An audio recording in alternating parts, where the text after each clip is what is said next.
Let us begin. Today's lesson is entitled, Seeing a Loving God in an Evil World. You don't have to walk very far to run into a Christian, and they'll say that God is love. And of course he is. The Bible says in 1 John chapter 4, verse 7, Beloved, let us love one another, for love is God, and every one that loveth is born of God, and knoweth God. He that loveth not knoweth not God, for God is love. God is love. And of course, John chapter 3, verse 16, we know, for God so loved the world that he sent his only begotten Son to save us. So we know that God is love. But it's difficult to see God's love in this world if we don't have an accurate understanding of what God's love looks like. And today, we, as humans, struggle to create a love that is godly accurate.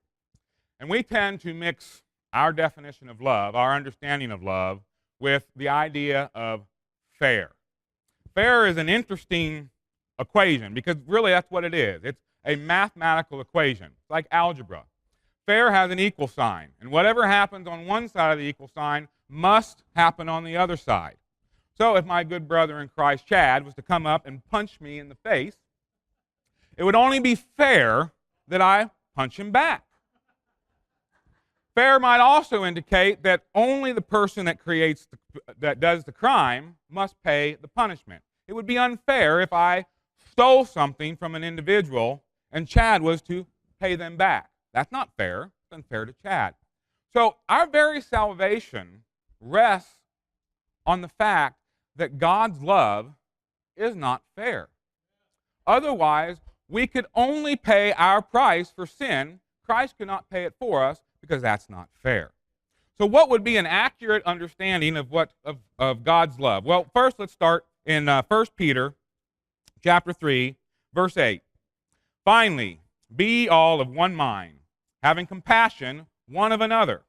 Love as brethren, be pitiful, be courteous, not rendering evil for evil, or railing for railing, but contrariwise blessing, knowing that ye are thereunto called, that ye shall inherit a blessing. Fair would be that when someone does something evil to me, that I do something equally evil back. If someone begins to just degrade me and verbally abuse me right in front of everybody else, I have that right. The fairness would be to dish it back. But we see here that God's way is we're not to give evil for evil, and we're not to give railing for railing, but we're to do something else. So God's way of doing things is different. God gives us a real good example of this in Matthew chapter 20. There's a parable in Matthew chapter 20, which I know everyone here is very familiar with. So we will not go through it in detail. I just want to hit one point on it. In capitalizing on the high points, basically what's happening in this parable in Matthew chapter 20, and the parable begins in verse 1, where this owner of a vineyard goes out to hire some workers. He starts at 6 o'clock in the morning, and he finds some people that don't have any work, and so he calls them in, and he says, you can come work for me, and I will agree to pay you 1 penny for the day's work. And they say, that sounds good. We'll do that. We need some work. So he takes them back to his vineyards, and they begin to work. Later in that morning, he goes out about 9 o'clock, and he finds that some more people have shown up with nothing to do. So he says, well, I got lots of stuff to do. Come on, and I'll put you to work. Then he goes out again about noon, finds the same thing, still some people that haven't been employed. Well, I'll go ahead and put you to work. And then he goes out about 3 o'clock, does the same thing. And finally, about 5 o'clock, an hour before quitting time, he goes out and finds a few people that don't have anything to do. He says, come, I'll put you to work. Everything seems to be going great until time to get paid. Everyone gathers around to get paid, and he starts passing out pennies. Everybody in that group got a penny. Well, the people who had been there for 12 hours felt like that was unfair. It was unfair. It was unfair. Fair says that you work this amount of time and you get this, that if you work less, that you should get less. That's fair. But the story says that that is not unloving. In fact, if we jump up to verse number 14, we kind of jump into this payday experience. And it says, take thine, that is, he's being complained. Everyone's complaining that work longer than at least the 1 hour person. I mean, the 1 hour person got a pretty good deal. I just show up for an hour and I get the same pay as everyone else. And so everybody else is complaining. And so this is the response of the owner. He says, take that as thine. Take thine is, and go thy way. I will give unto this last, even as unto thee. Is it not lawful for me to do what I will with mine own? So first off, we have to establish the world that we live in does not belong to us. It belongs to God. So it really doesn't matter what God does. In the end, this is his world, and he can do whatever he wants with it. And if it doesn't really compute with our mind, well, that's not his problem. That's our problem. But fortunately, we serve a loving God, and he does show mercy. And he's able to show mercy because he does not operate in fairness. He operates in a different realm, a realm of justice. So reading on, verse 15, he says, here's his response. Is thine eye evil because I am good? The focus is everybody's focus is on the first person. I was there the longest. But see, God's love wasn't necessarily to the first person. He got his just due. God wasn't unfair, he wasn't unjust. He said, I'm going to give you this, and I gave you that. His love was to the last person. At least the greatest portion of his love was to the very last person. I'm going to give you what everyone else got, and you really didn't deserve it. But I'm going to give it to you. So he's showing love. He's not showing as much love to say the first, but he's showing a great deal of love to the last. And see, that's how God's love works. So we see that it has to be fair. Everyone has to get an equal portion. God does not have to give his love to anyone. No one. The fact that he chooses to do it to someone is an expression of God's love. But that's God's love. That's not how we see love. But it's important to make this lesson make sense. We've got to get God's love down. There's another example of this in the Bible in Romans chapter 9. Romans chapter 9, starting at verse 1, we have Paul kind of given a sermon on how some are chosen to be saved and some are not. So just for a moment, I want you to kind of put yourself in this scenario today. Imagine Paul showed up at a Billy Graham revival. And Billy Graham introduces them and says, I want you all to meet, this is Paul of Tarsus, a great man, and he has something he wants to tell you. And so he stands up and he begins to give this little sermon here in Romans chapter 9, and he begins to tell everybody, some of you were chosen by God to be saved, and some in the world were not. And then he goes on further and begins to say that of one family, a group of twins, one, their seed line I'm going to save, and the other, I am not. Now I want you to imagine the response that Paul would get from that group of people. Oh my goodness! I can't believe you would say that. Get out of here. Get security. And so I'm sure that's the exact response that Paul got from these people here, is that this doesn't make, that's horrible. That's unfair. And so here's what Paul says. Let's jump in at verse number 11. And it says, for the children, this is Jacob and Esau, for the children being not yet born, neither have done any good nor evil. So they haven't done anything yet to really offend God. Okay, they're still in the womb. God's not mad at them. Okay, that the purpose of God according to election might stand, not of works, but by him that is called that calleth. It was said unto her, the elder shall serve the younger. So he just basically says that God has chosen one of them, and he has not chosen the other. In fact, he says that he loved one and hated the other. Not because one was necessarily better than the other, because he just chose to show love to one, not the other. That's God's love. That's harsh, but that's God's love. But here's their response. They're all upset, so here's what Paul does to kind of calm down the audience. He says, "What shall we say then? Is there unrighteousness with God? God forbid." He's saying, are you saying that the way God is operating is unrighteous? Think about that statement. No, God forbid. We need to be able to accept how God wants to divvy out his love and then work with it. There is God's love. So we have this foundation of what God's love is, and hopefully it'll help us to understand the rest of this lesson. Now, a big question that I actually get a lot is, how does God, a loving God, when he actually ordered genocide in the Old Testament, the Israelites going into Canaan, he said to kill all the women, children, and even the animals. You show me the love in that, God, Nathan. Well, that's a good question, and that's a question that many of us are going to have to answer. And the young people as well, I hope you're listening. This is a question that's going to come before you. And simply saying, well, God is God, he can do what he wants, although that's not a bad answer, there's a better and deeper answer to this. Can we find, even in that story, can we find God's mercy? And we can. So let's start, and I believe we all understand the foundation. In Deuteronomy chapter 7, we see that God tells Israel that you're going to go in and utterly destroy all the inhabitants of Canaan. More specifically, the cities that are inhabited by the Canaanites, the Hittites, the Jebusites, and the Perizzites, and there's a group of people, a specific group of people that is mentioned over and over and over in Leviticus, Exodus, and Deuteronomy, that they are to drive out, to destroy.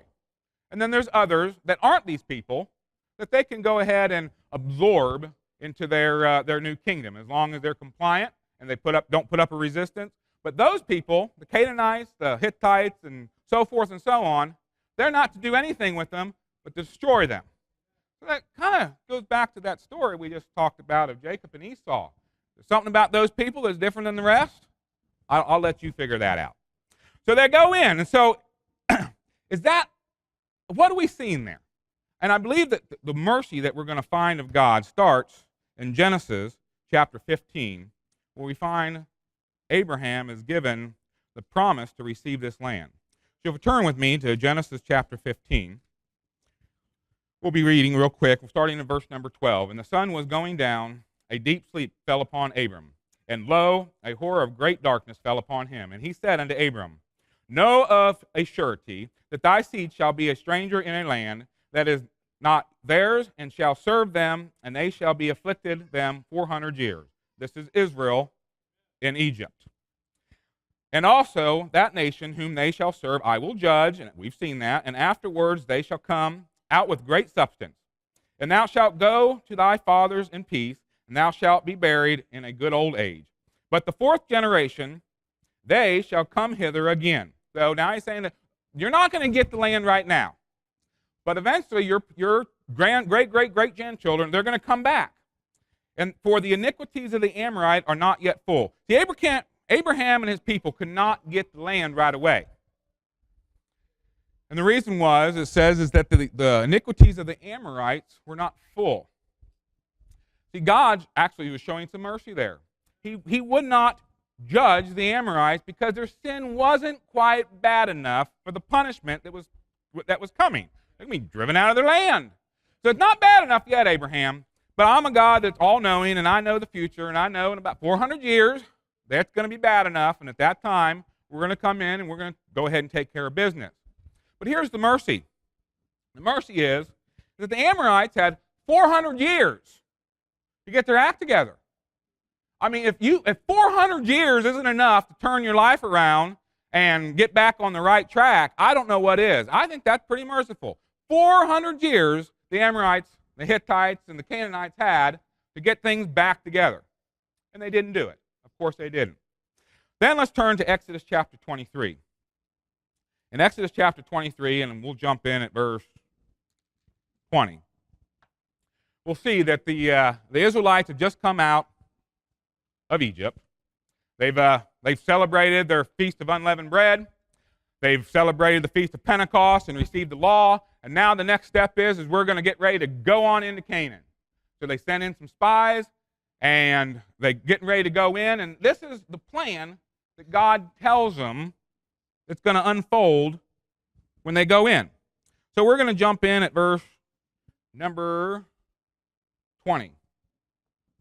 It says, "Behold, I send an angel before thee, to keep thee in thy way, and to bring thee in the peace which I have prepared.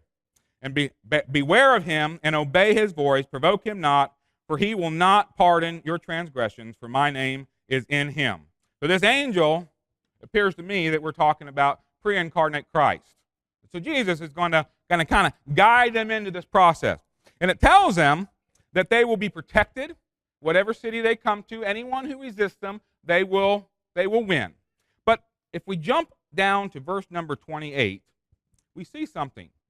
Verse number 28, and it says, "I will send hornets before thee, which will drive out the Hivites, the Canaanites, the Hittites from before thee.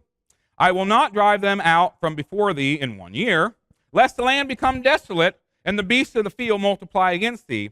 But little by little I will drive them out from before thee, until thou be increased and inherit the land." That was the original plan. He's gonna bring these people in, and he says, "I'm going to send hornets before you. And these hornets are going to make life pretty uncomfortable in that land, and these people are going to want to get out. But there'll be a few that are probably going to get organized and say, well, we're not giving up without a fight, and they might come against you. But don't worry about them, because you will win any of those battles." And he's going to do this in we'll say, a slow process. So when they enter this land of how many million acres, it's not going to just be empty. We're going to do this slowly. As you begin to grow and begin to be able to take over the duties of the property, I'm going to drive somebody out. And so that it'll be ready to go, ready to be used. You won't even have to subdue the land. The gardens will be fresh. The animals will be ready. Everything's going to be good. But we know the story. Israelites got afraid and decided, I don't want to go in there. So they're stuck in the wilderness for 40 years. In that 40 years, word got out pretty fast that Israel was coming for Canaan. There's a group of people in the wilderness. They've got a mission, and they're coming to take this land. And then there's many stories in 40 years where people came against them, the Amorites, and we have the Moabites, and we have the Midianites. They come against Israel, and it didn't go well for them. These stories began to spread throughout Canaan. For 40 years, the dwellers of Canaan, and I'm sure many of them did, they had their opportunity to get out. There was no great wall wrapped around Canaan that says, this is going to be like a bullfight. You're trapped in here, we're coming in with a sword, and your only chance is to fight back. No, they could have got out any time they want. When Canaan and that's the mercy of God. God gave them the opportunity to let them know. For 40 years, the news channel was reading nothing about Israelites preparing to come into the land of Canaan. That was the big news. Oh, they got whooped. They just whooped up on the Amorites. Oh my goodness, they're going to hurt us, and they had opportunity. They didn't take it. Well, I'm sure maybe some did, but some didn't. So when they did come into the land, and after Jericho, there's not a more miraculous record of a victory than Jericho. The walls of the city fell down. You think that news got out? Yeah. So the next town, it's like, oh, there they come. Do we stay or go? If they choose to stay, God doesn't want them dwelling together. Wipe them all out. But they had every opportunity to go. So when we read this idea that God was all about genocide, God wasn't about genocide. God was about making sure that those two people weren't dwelling together. And if they left on their own, he was good with that, whether it be by hornets or whether it be by bad news. But if they chose to stay and fight, God says don't leave anything behind. All right, so the next question you might run into would be abuse in the world. More specifically, I hear this one a lot, is how does a loving God allow bad things to happen to children? And it does, and it happens a lot. In my particular job, I see the results of that quite a bit, and it's really sad. Well, first off, if we go to 1 Peter chapter 3, verse 12, we'll see in at least reference to adults that a lot of times the bad things that come into our lives have nothing really to do with God, but to do with us. So 1 Peter chapter 3, verse 12 says, "For the eyes of the Lord are over the righteous, and his ears are open unto their prayers. but the face of the Lord is against them that do evil. So if we're living an evil life, and bad things come into our lives, and then we're like, oh, Lord, help me, and he doesn't help me, don't be going around and saying, well, I called on God once, and he didn't do anything about it. You show me a loving God in that. Well, I'm going to show you this verse right here and many others. It says, well, maybe it's because you're living a life that's all about you and the world, and God says that he's not going to really do much for you until you first give your life over to him. But what about the children? What about the children? They're for the most part, they're very innocent in some of the things that happen to them. Well, first off, God cannot judge somebody if he doesn't allow the crime to happen. So if God was to stop a person every time they're getting ready to do something bad, well, I mean, he could have stopped that man, could have stopped that person from doing this. Well, then he can't judge that person.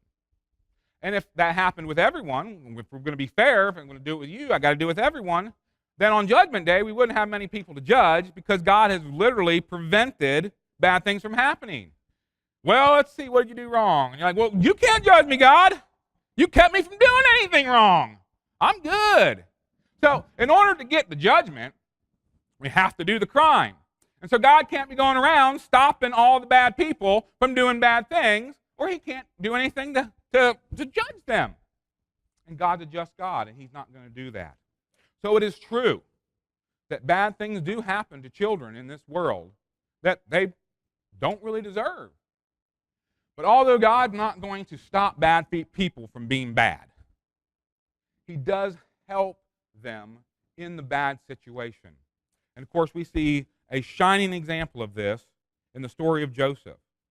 And I know we all know the story of Joseph, so just allow me to recap a couple of points. In Genesis chapter 37, we start the whole story of Joseph. In the first 2 verses, we read, and Jacob dwelt in the land wherein his father was a stranger in the land of Canaan. These are the generations of Jacob. Joseph being 17 years old. He was a kid. We're going to tell a story about a young person who didn't have a whole lot of things go good for him, at least for a period of time. It started with a plot to kill Joseph. His brothers, his own brothers, plotted to kill Joseph. So we jump into Genesis chapter 37, verse 18. When they saw Joseph afar off, his brothers, even before he came near unto them, they conspired against him to slay him. So Joseph is going looking for his brothers to report back to his dad what they're doing. And as they see him coming, they're like, the hate begins to boil up inside of the brothers. They're like, we're going to kill him. They conspire to kill him. And so when Joseph comes, it says, come now, therefore, let us slay him, cast him into some pit, and we will say, some evil beast hath devoured him, and we shall see what will become of his dreams. So there's the plan. Joseph comes, they grab a hold of him, they're going to throw him in a pit, and then later they're going to kill him. Joseph is in a pickle. He's in a bad spot. I can only imagine what his prayers were while he was sitting down in that pit. Oh, God, get me out of here. Come on. Please, get me out of this pit. Send me home. Well, could God have taken Joseph and lifted him out and set him right back next to his daddy, Jacob? He could have. Could have. And that's what the world's calling for. Where was God's love? Joseph is praying for your help. He's calling out to you, help me. But the help we want is for us to be pulled out of that bad situation and placed back, and we'll start again, except this time when I go, I'll know they're gunning for me, and I'll come prepared. Okay, no, that's not how God works. That doesn't mean he's not loving. Again, his brothers could not be held accountable if they're prevented from doing the crime. But did God help Joseph in that situation? And he did. And the most surprising person of all was Reuben. Reuben says, let us not kill him. Verse number 21. He says, let us sell him. And so we find in verse 28 that he was sold, Joseph, to the Ishmaelites. Joseph is sold. His life is spared. Do you see the work of God there? God is helping Joseph. He didn't take Joseph out of it. Joseph is not in a good place. It's still bad, but it could have been worse. That applies to everyone.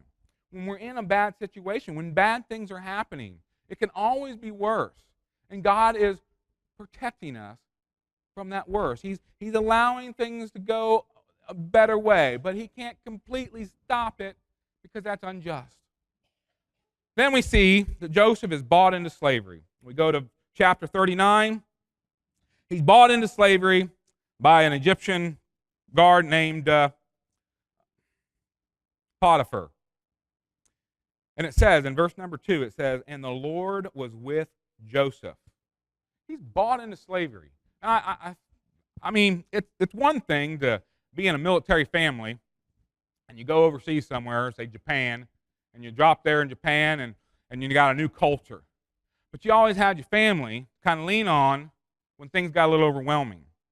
Joseph had nobody. He is forced into a culture, into an area of language that he doesn't know. No one there he knows. No friends, no family. He doesn't even know how to set the table. How do we set the table here? How am I supposed to eat? Who am I supposed to honor? He doesn't know the politics. He doesn't know anything. That's the environment that Joseph's in. But it says that he was prosperous man, and he was in the house of his master of the Egyptian, and the master saw the Lord was with him, and that the Lord made him all that he did to prosper in his hands. And Potiphar used Joseph. He raised Joseph up in the ranks of the servants till he was the top dog.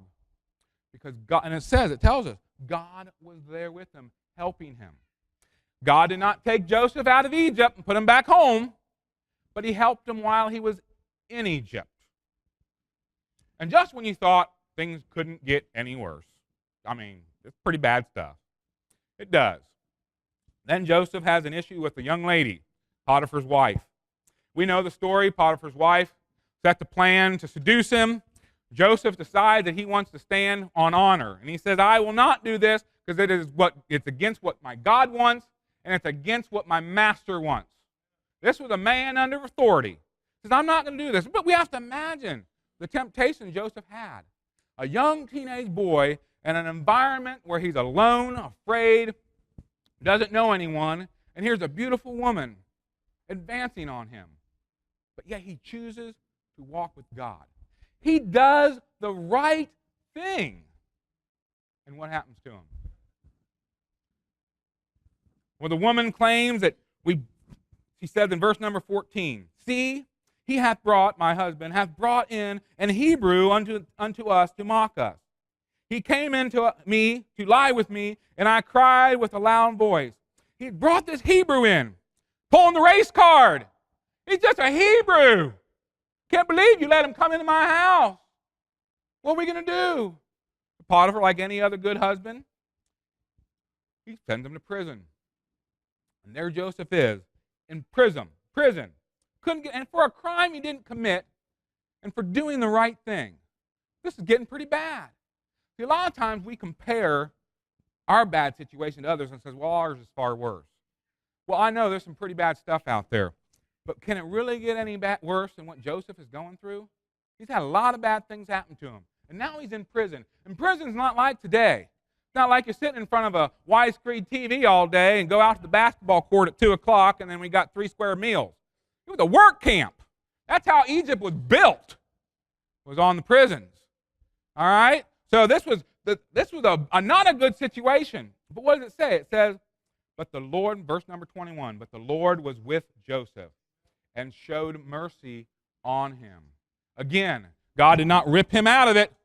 He just helped him through it. And finally, we know that Joseph gets his break, and he's made second in command of all Egypt. So there's an old saying, if your bad situation is not over, it's not over. All right, don't think that your bad situation is the rest of your life. It's just a portion of your life.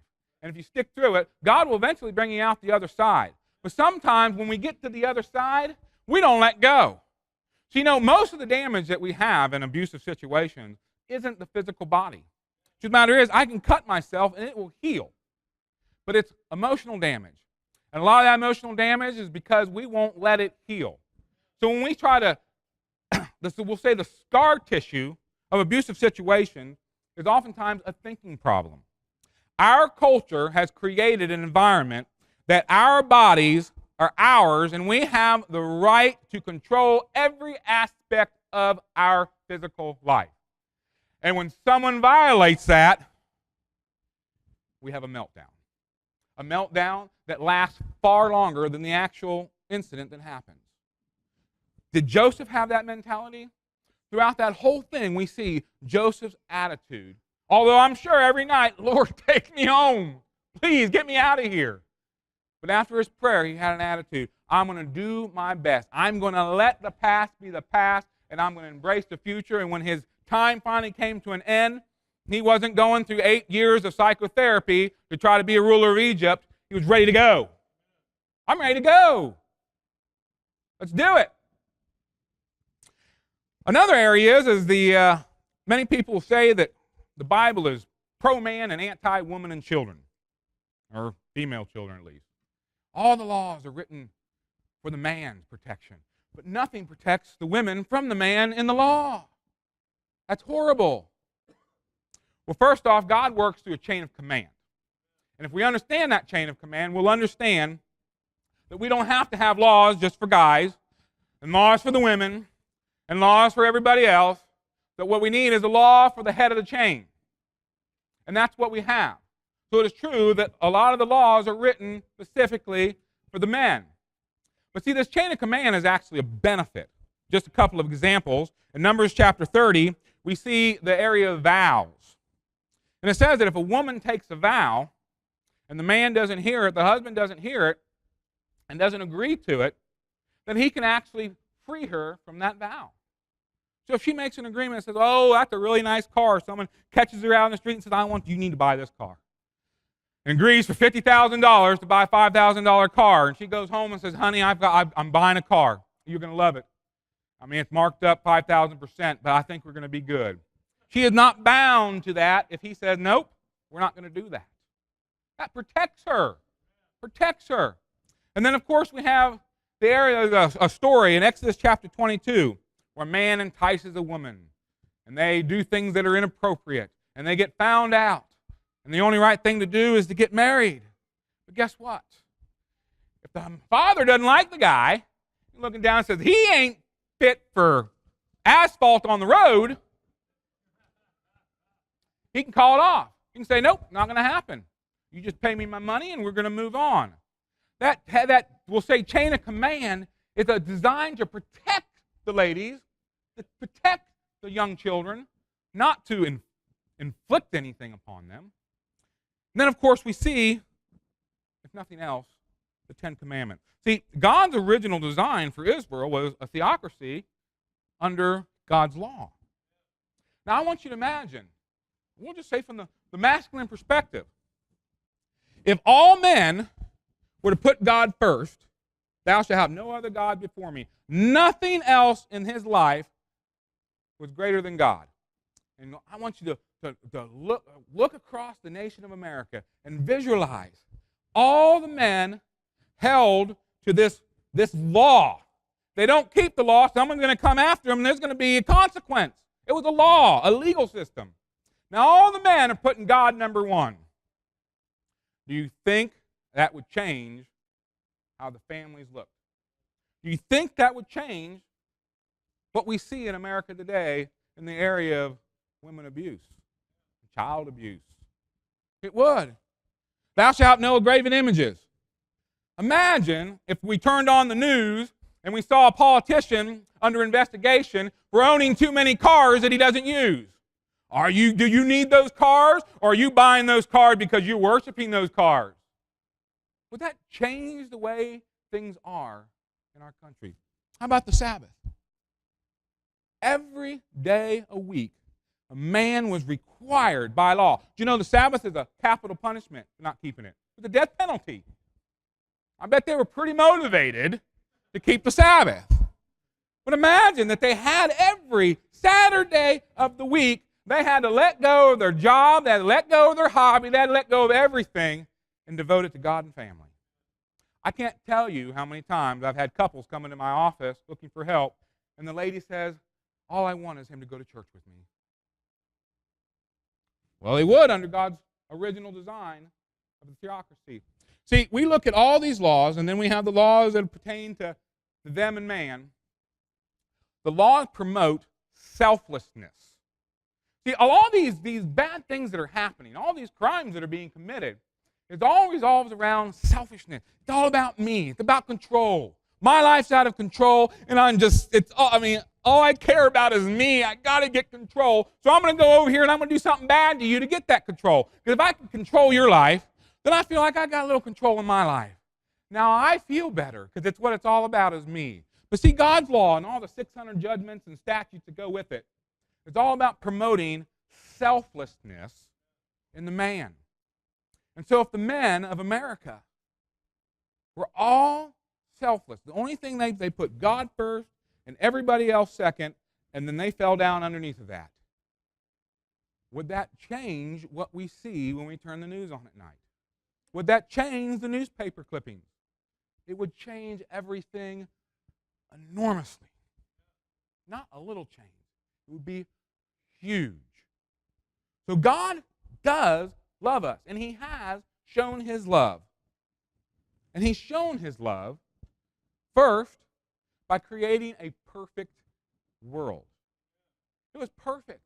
No death, no suffering, no hunger, no harsh words, no feeling of anger, no feeling of anxiety. It was perfect. But man decided, I didn't want to keep God's laws, so I'm going to do what I want, and we have a fall. And here we have. So we can say right off the bat, is it God's fault that our lives are so bad? Is it God's fault that I look out in the world and I see all these bad things? But God still loved us. So He gave us another chance. He said, you know what? I'm gonna extract out of Adam's people a family. Oh, I know He didn't get everybody. Oh, that's unfair. But like we saw in the story, His love is not about fair. He didn't have to do it to anybody. His love was that He was willing to do it for somebody. Not because they were better, not because they were great, it's just because He chose to love them. So He says, Abraham, I'm going to choose you. And so eventually He builds a nation, and He gives us a law. And He says, if we keep that law, in Deuteronomy chapter 28, let's turn there real quick. Deuteronomy chapter 28. It says, and it shall come to pass, if thou shalt hearken diligently unto the voice of the Lord thy God, to observe all of His commandments, which I command thee this day, the Lord thy God will set thee on high above all nations on the earth. That was the first thing that's going to come if we keep His commandments. He's given us an avenue to create a better life, a better world. Not the whole world, but a little corner of the world. We had a corner of the world that could be different than the rest of the world. What He wanted. He wanted to separate Israel out from the world, and that separation wouldn't just be the way we live, but it would be the blessings that come with the way we live. So first He said, I'll make you great above other nations. He says, and all these blessings shall come unto thee and overtake thee. They will overtake you. You don't have to go and seek these blessings. You follow His law, they're going to just hit you. You're going to wake up one day, wow, where did this come from? They're going to overtake thee. And if thou shalt hearken unto the voice of the Lord thy God, blessed shalt thou be in the city, blessed shalt thou be in the field.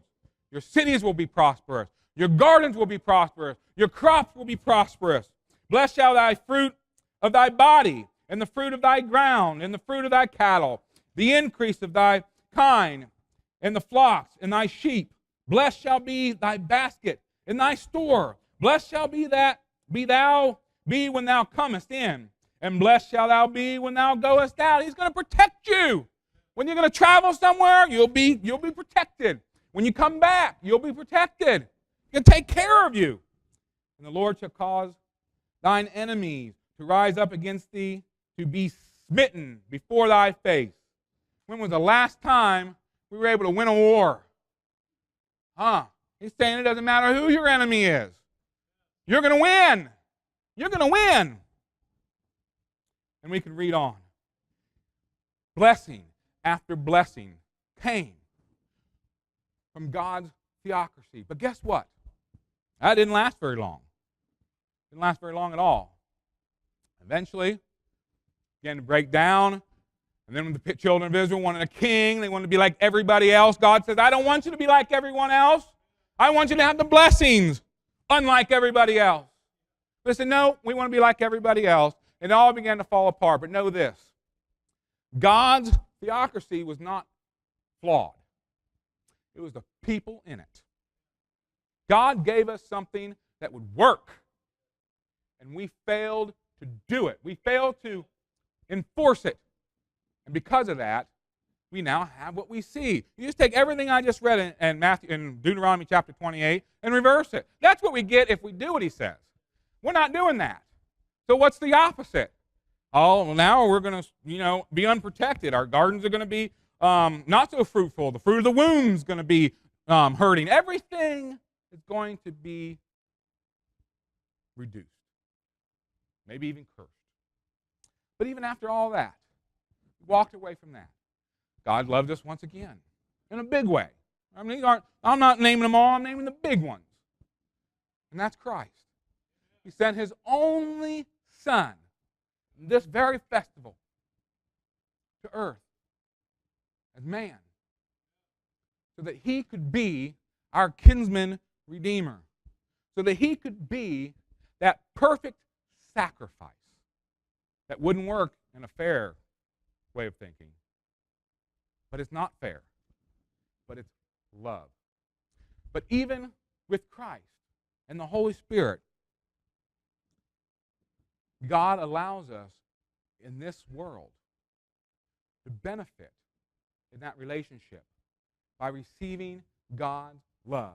John chapter 14, verse 21 reads, He that hath my commandments and keepeth them, he it is that loveth me, Jesus.